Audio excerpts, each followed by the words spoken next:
Hi, I'm Shauna Howell, and I just finished my discussion with my partner over the John's case study.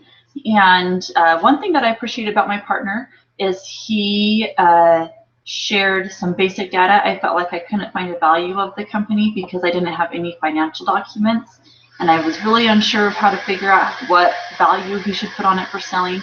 And even though Nicholas's idea wasn't concrete for sure, I thought it was interesting how he took just basic data.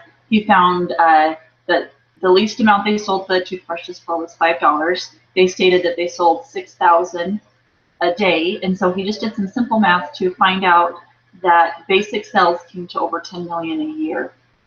This does not account for their cost for manufacturing their toothbrushes or any overhead, but it at least gave him an estimate. And I appreciated that way of thinking and thought how I need to analyze a little bit closer when I'm reading the case studies so that I can do that.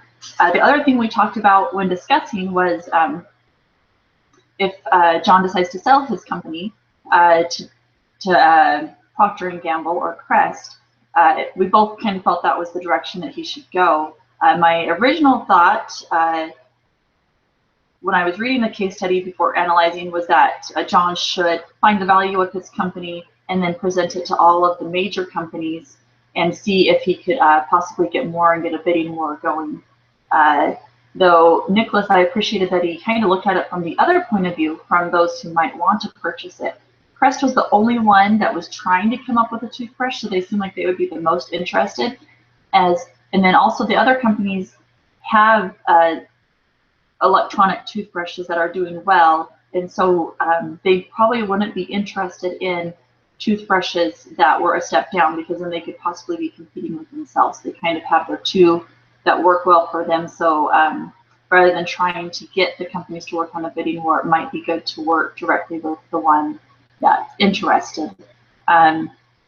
One thing that I think that we both could have done better at, myself especially, was to find other alternatives. I kind of just had 3 or 4 options, and then I kind of went to the one that I felt fit John the best based off of his history and some things that he stated, wanting to keep things simple and innovative. But I wasn't very good at playing the devil's advocate, so to say. I'm to try to find the holes or flaws with my theory. And so I think I need to do better at trying to figure that kind of thing out. And I think that's the main thing that I've learned from this case study. Definitely going to be time consuming. My poor kids are going to love dinner conversation from now on, because I've already shared this case study with them, and my brain's just constantly going. So I appreciate that thought process that can happen and help me try to analyze better that I can apply to my life. And that's it. Thank you.